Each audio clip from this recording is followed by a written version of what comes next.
Welcome to the Old Time Radio Netcast Network. I'm your host, Andrew Rines, and let's get into this episode. This episode is going to be Suspense. Original air date's June 29th, 1944, and the title is The Walls Came Tumbling Down. Let's get into it.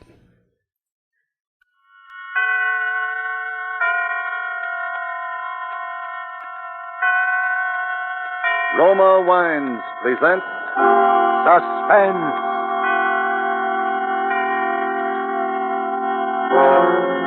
Roma Wines, made in California for enjoyment throughout the world.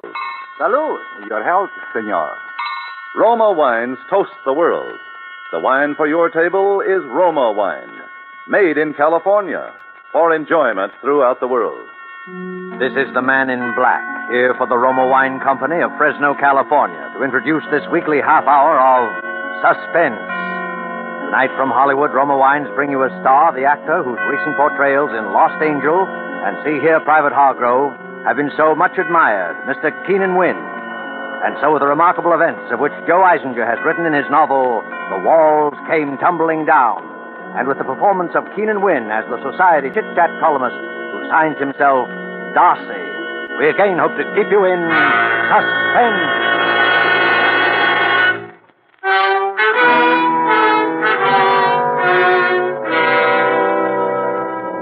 My dear Captain Griffin, on a date which I am sure we shall always remember not quite without pain, I was sitting in my office at the Morning Post, composing with my customary wit and brilliance my daily column of Cafe Society chatter, when Miss Susan Finch, my devoted but mentally retarded secretary, poked her head into the room, ran her tongue nervously across her dental brace, and announced, "There's someone outside to see you, Mr. Darcy."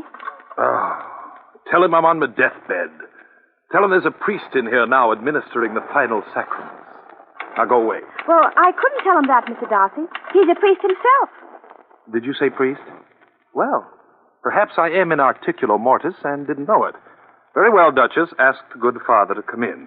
Yes, sir. Please come in, Father. Thank you, my child.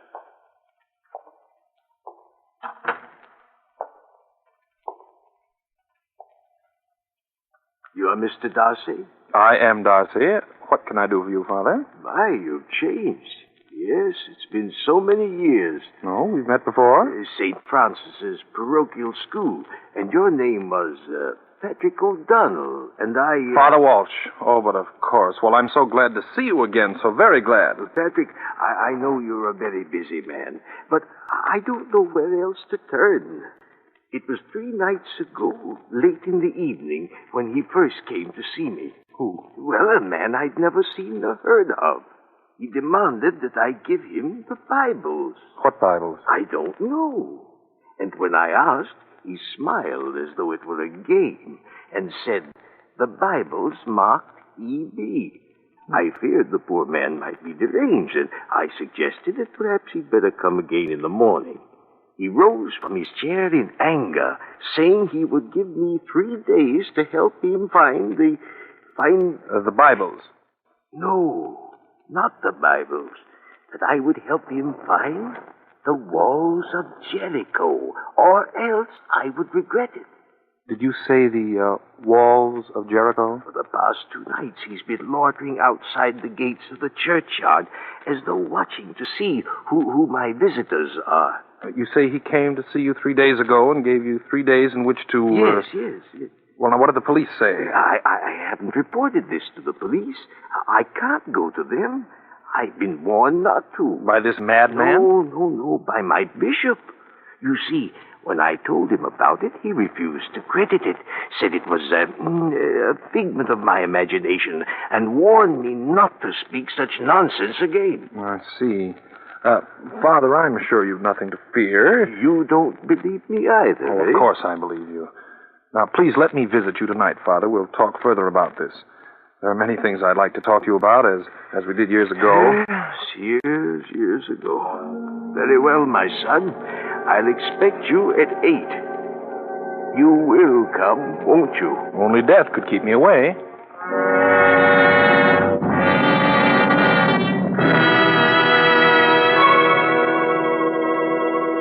And now, in this brief intermission, let us picture this scene. A scene beneath a radiant Caribbean moon at the fashionable Hotel Nacional de Cuba in Havana, Cuba. An American dinner guest has just raised his glass in a toast to Havana, its traditions, its beauty, the superb dinner, and wine. His Cuban host replies, "True, the traditions, the scenery, and the food you enjoy, they are ours. But the wine of which you speak so highly, that is of your country. We must import it. It is the famed Roma wine made in your own California." Yes, it does surprise many Americans that California produces wines, Roma wines, of such uniformly superb quality that they are imported to many foreign countries as special occasion luxuries. But millions of Americans do know and enjoy the excellence of Roma wines daily, with meals and when entertaining. These millions have made Roma America's largest selling wines. They know, too, that Roma wines are amazingly inexpensive for wines of such distinguished character. That's because here in America, you pay no high import duty, no expensive shipping charges. Yet Roma brings you wines that combine age-old winemaking skill with modern scientific testing and quality control. All this for only pennies a glass. So, for maximum enjoyment at low cost, ask for ROMA, Roma wines, made in California, for enjoyment throughout the world. And now it is with pleasure that we bring back to our soundstage Keenan Wynn in The Walls Came Tumbling Down, a tale well calculated to keep you in suspense.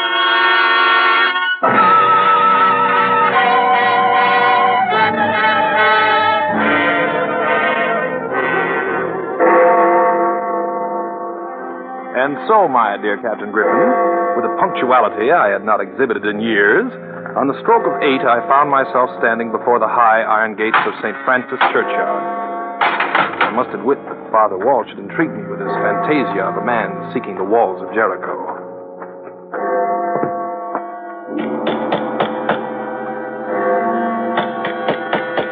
No response. I tried the door. Swung open, and I stepped into a musty, dimly lighted hall. Father Walsh! Father Walsh! You at home? There was no answer. I crossed to the door of the study and threw it open.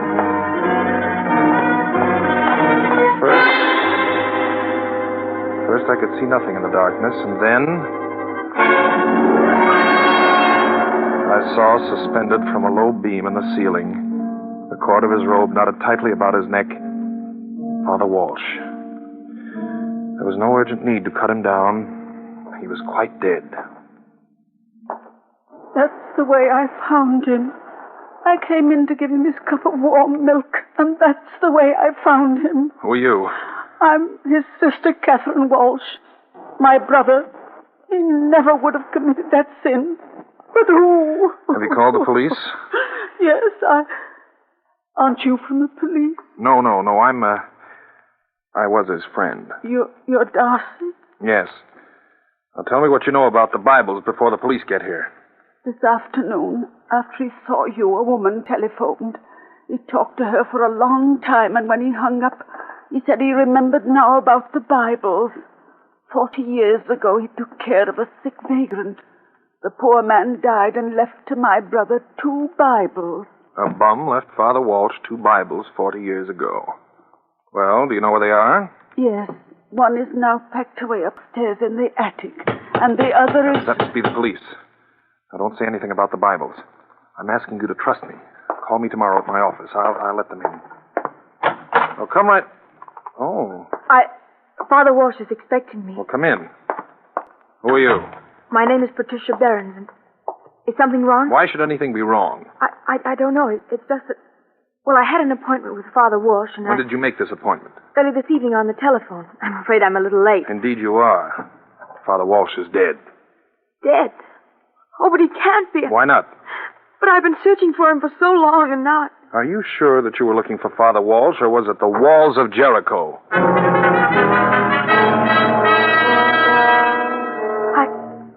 I don't know what you mean. No? If Ernst did any talking about... Well, he had no right to. Ernst? Ernst who? Now, look, my sweet. You'd better tell me what you do know, because Father Walsh didn't just die quietly with a smile on his lips. Father Walsh was murdered. Murdered? Look, you've got to trust me. Well, I'll hate myself for this in the morning, but okay. Let's get out of here.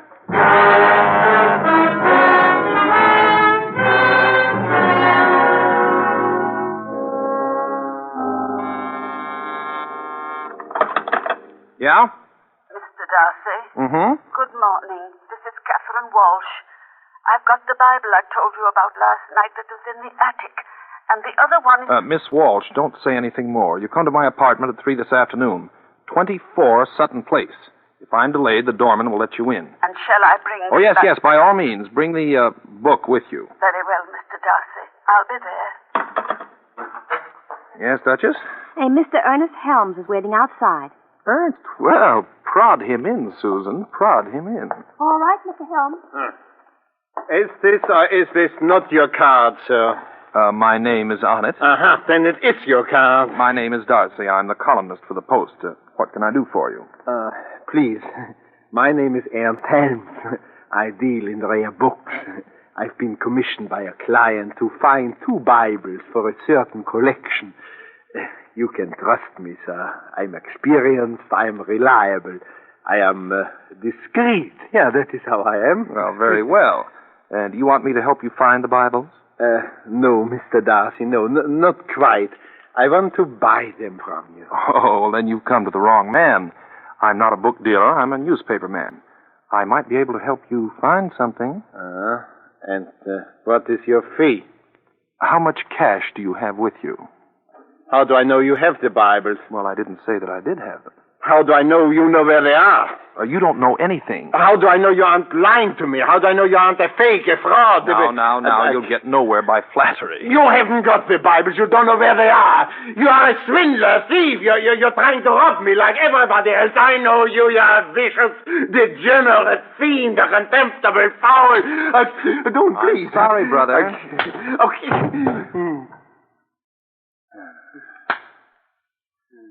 Now... Hey, what happened? Oh, just a little thing. You've got some water there?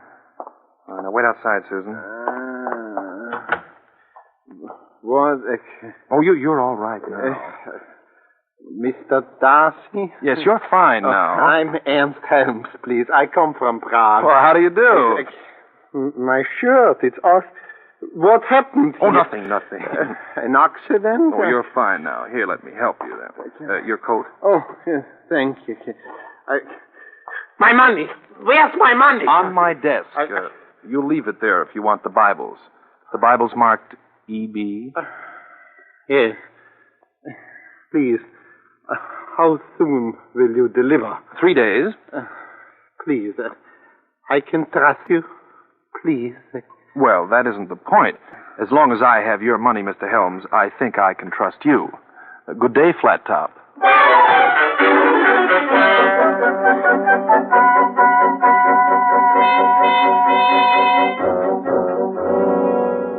My dear young lady, look.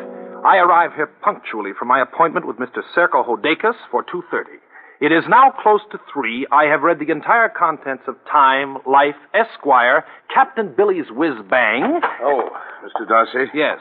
Waiting long. I'm terribly sorry. Come in. Sit down, please. Thank you. Now, Mr. Darcy, I shall be brief, to the point. I'm an attorney. I have a client named Ernst Helms. He visited your office this morning. How do you know that? He told me so. I manage his affairs. He also told me he gave you $1,800. I simply want you to tell me why he gave you that money. Why don't you ask Mr. Helms that question? Very well. Blunt and to the point. My client has paid out large sums of money to swindlers, yes, trying to locate certain books. It is my duty to see that he is now protected. Well, Mr. Helms paid me that money for a book which I gave him. What kind of a book? A Bible. You gave to Mr. Helms a Bible? Yes. Good Lord, a Bible for $800? And I suppose Helms knew what he was doing. I'm going to wash my hands of him one of these days. You're telling the truth, Mr. Darcy. You really gave him this Bible. I'm a liar if I didn't.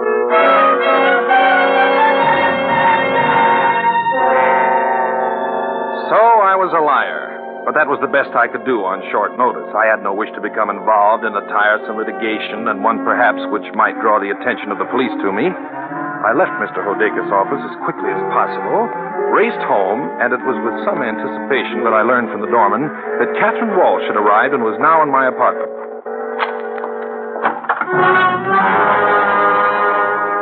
Come right in, Darcy. In time for tea. Well, Captain Griffin, Detective Lucas, and if my memory does not fail me, and unfortunately it does not, Detective Regan.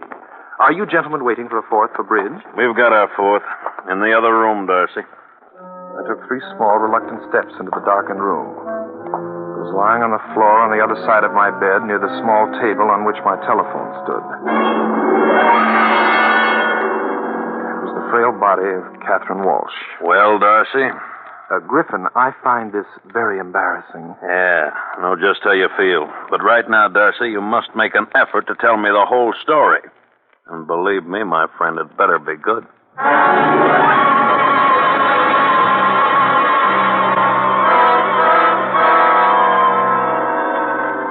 My story, you remember, Captain Griffin, was good.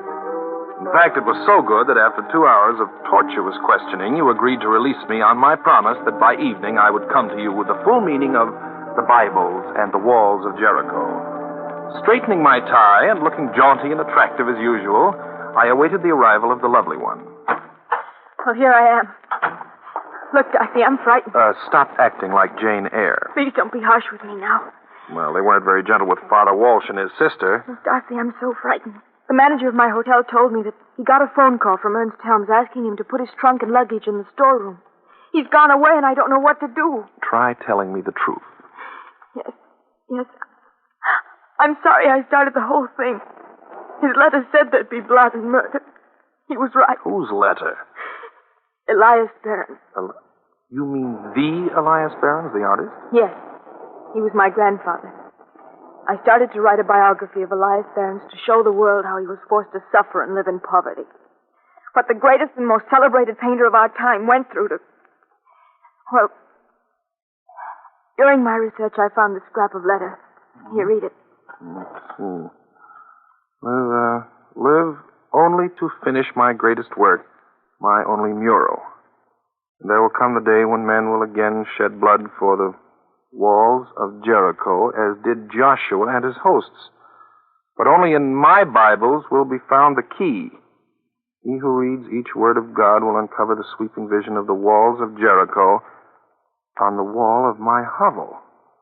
Glory be to God, and cursed be all men. Well... That mural is priceless. But no one knows where my grandfather lived or died. He'd run away from a hostile world. I retained Ernst Helms, an art dealer, to help me in my search. And Elias Barron's was the poor, unknown vagrant that Father Walsh took care of and buried. Yes. We traced the Bibles to Father Walsh, but... Oh, Darcy, I'm so frightened. I can't find Helms, and You don't have to bother to look for him. The police will do that for you. What do you mean? He has one of the Bibles. Then why doesn't he come to me? Because that mural is, it's finders keepers in a case like this. But Helms is now a fugitive wanted for murder. Oh. And the other Bible is undoubtedly nowhere on this earth. That's what poor Catherine Walsh was trying to tell me. But we know that Elias Barron's left 2 Bibles to Father Walsh. Yeah, Wait a minute. Father Walsh, of course. I'm a dope. I remember a warm and lovable little thing he used to do that the whole neighborhood knew about when I was a kid. He always used to bury a Bible with the souls he buried. So, one Bible he kept, which is now in the possession of the killer of Catherine Walsh, and the other Bible he blessed and buried with a dead man. But that means that... Precisely. We don't know where under what name Barron's died or where he's been buried.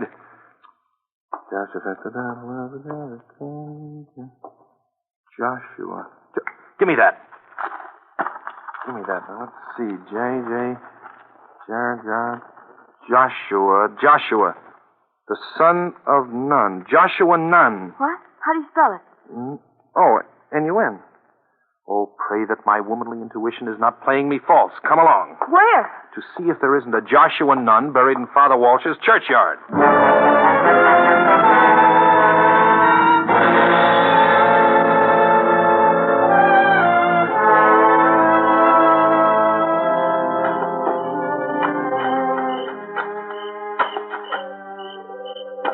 Darcy, we shouldn't be doing this. Why not? The cross says Joshua none. And if I'm wrong this time, it won't be wasted effort. I'll simply crawl into the grave myself and pull it in after me.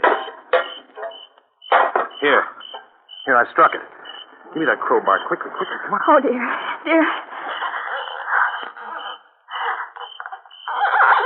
Patricia, the Bible. We found it. All right, Darcy, stand where you are. Oh, Griffin, I found that other Bible. You found 10 years in the pen for body snatching.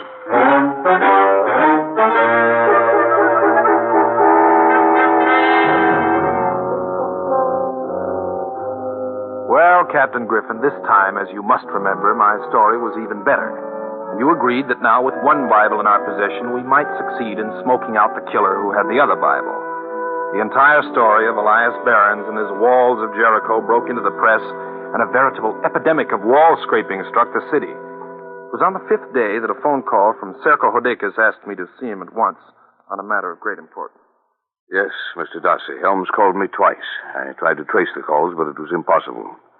All he would say is that he didn't kill anybody, but that he had the other Bible. How'd he get it?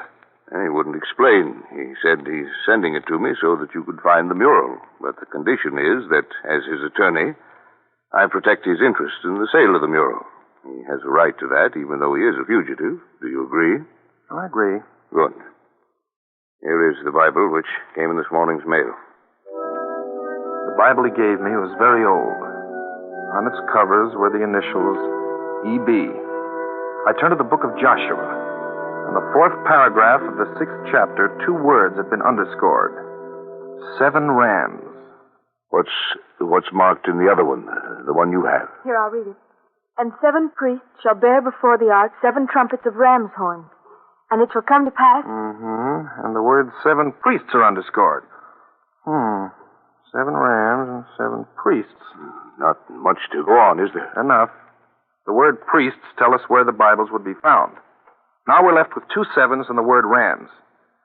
Where would you expect an artist to spend his last declining days? Right, Greenwich Village. And there you will find, in Father Walsh's parish, a street named Ram Street. And I'm sure that at 77 Ram Street you will find the walls of Jericho by Elias Behrens. Patricia, my sweet, swoop up your trumpet. The walls are about to come tumbling down.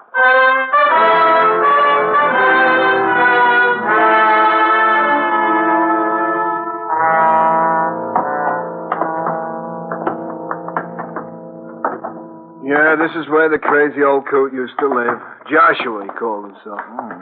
Not quite the Savoy, is it? And this is where a great artist was forced to...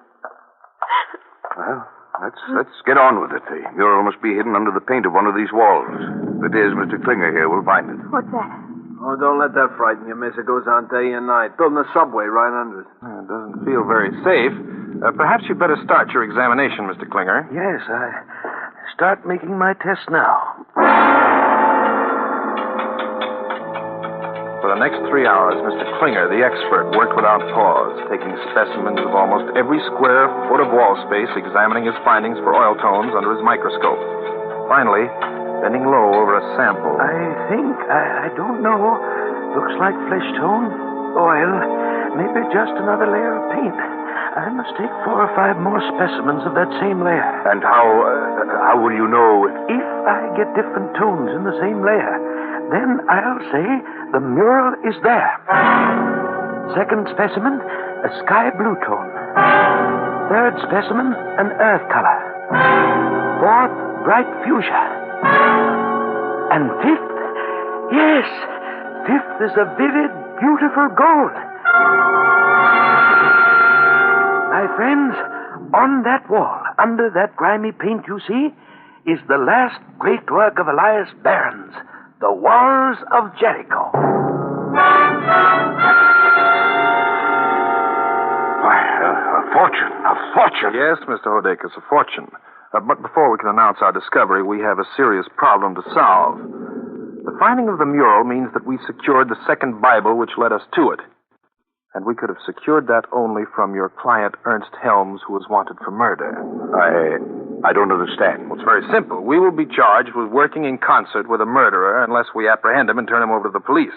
Yes, but I don't see how Well, I have a plan. Patricia, You will leave at once for Chicago. Hodeka says that is where Helms called from. You will take all of the Helms luggage, which is now in the storeroom of the Hotel Bolton, including his large trunk. But see here, why must she take the... Because I feel very strongly that Helms will suddenly appear if we move that trunk. Hey, I think we better get out of here. Yeah, let's go. No, we don't. Darcy, he's got a gun. So you know. Yes. Well. Yes. I knew when I learned from my secretary that she told you when you called me that Catherine Walsh was coming to my apartment with a book. And you kept me waiting in your office while you went there and killed her for the Bible you finally turned over to me. And you decided to force my hand. Find the mural. Precisely, Mr. Hodekes. And when you made it necessary for me to lie to you about giving the Bible to Helms, I unwittingly signed his death warrant. Now, you knew that Helms was an honest man working for Patricia, and you intended all along to secure that mural for yourself. And so, when Helms couldn't turn over the Bible to you, when you demanded it from him, you were forced to murder him, and his body is now stuffed into his trunk in the storeroom of the hotel. So you've got it all figured out. Well, figure this one out. Darcy, look out!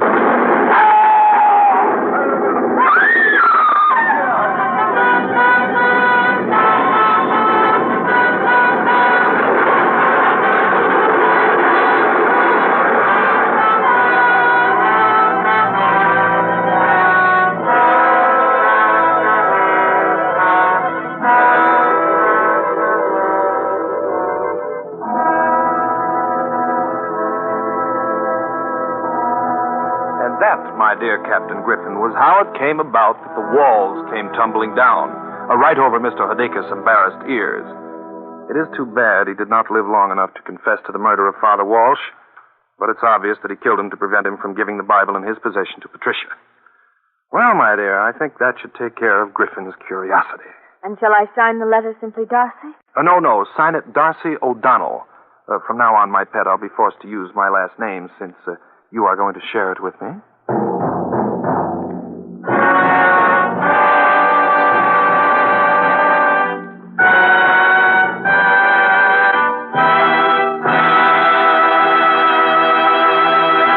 And so closes The Walls Came Tumbling Down, starring Keenan Wynn. Tonight's tale of Suspense.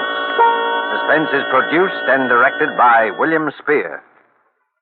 Have you discovered, as thousands have, how much Roma wines add to the enjoyment of your meals? How their superb flavor makes special occasion feasts out of everyday meals? Find out for yourself what a marvel worker Roma wine can be in giving any meal new appetizing savoriness, new compliment-rousing zest. Start off the meal with an appetizer, Roma California Sherry. Then place on the table a well-chilled bottle of Roma California table wine, delicate Sauterne, hearty Burgundy, or tart, tasty claret. You'll be amazed at the tremendous difference Roma wine makes in the enjoyment of your foods. Don't overlook this easy, inexpensive way to add thrilling extra enjoyment to the coming holiday and to everyday living. Remember, Roma wines cost only pennies a glass. Take a tip from the millions who enjoy Roma wines at meals when entertaining. Ask for R-O-M-A, Roma Wines, America's largest selling wines, made in California for enjoyment throughout the world.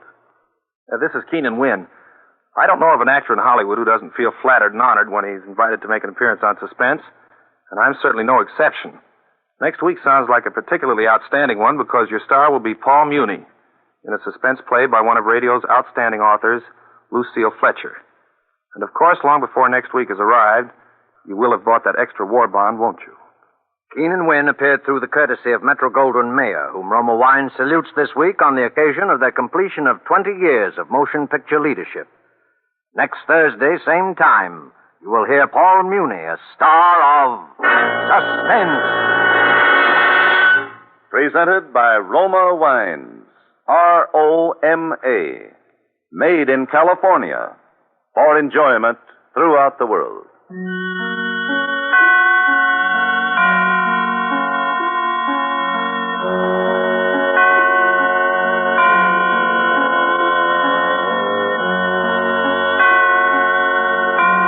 This is CBS, the Columbia Broadcasting System.